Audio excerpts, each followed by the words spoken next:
So each month, we got all these prospects coming in the door, and there's a dollar tied to each one of those. So there's a dollar amount that I'm spending to bring those in. But if I don't know how many prospects are coming in and then converting to new students, then I don't know how much a new student is actually costing me. And so it's really important to track the monthly conversion of your prospects, right? And so that'll give you a number, so how much you're spending. What is it? $80, $250, $500? I mean, you don't know. If you're not tracking it, you really don't know. And you probably will be surprised when you find out the answer. But that's instructive because now you know.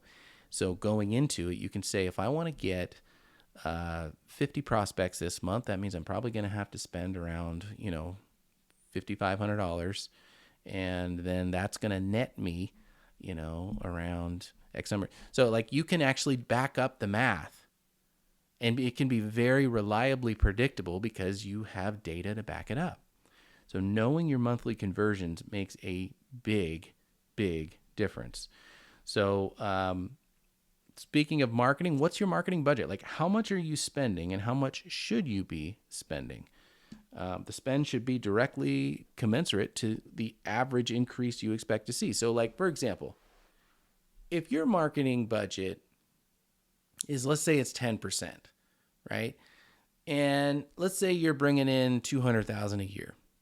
So 10% of $200,000 is $20,000. So how are you going to spend that money?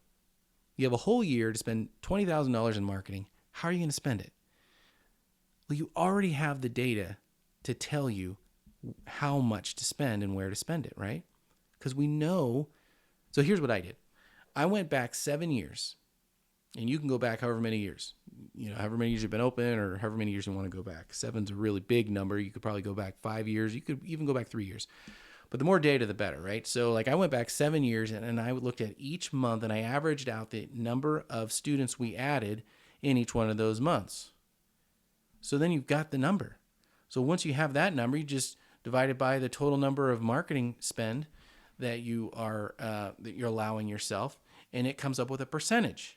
So I found that in January, which is the biggest enrollment month of the year, we should be spending around 17% of our total marketing budget for the year. And likewise, in December, which is the slowest month of the year, we only have to spend, I don't know what it is, like 6 or 7% of our total marketing budget. Like it's a much smaller number. But see, if you don't actually take the time to do the math and figure it out, then you'll be spending way too much money in December and probably not enough money in January because you're thinking, well, I got to let this money has to last me the whole year. So knowing that number matters, and it's going to greatly increase the number of students that you'll be able to get.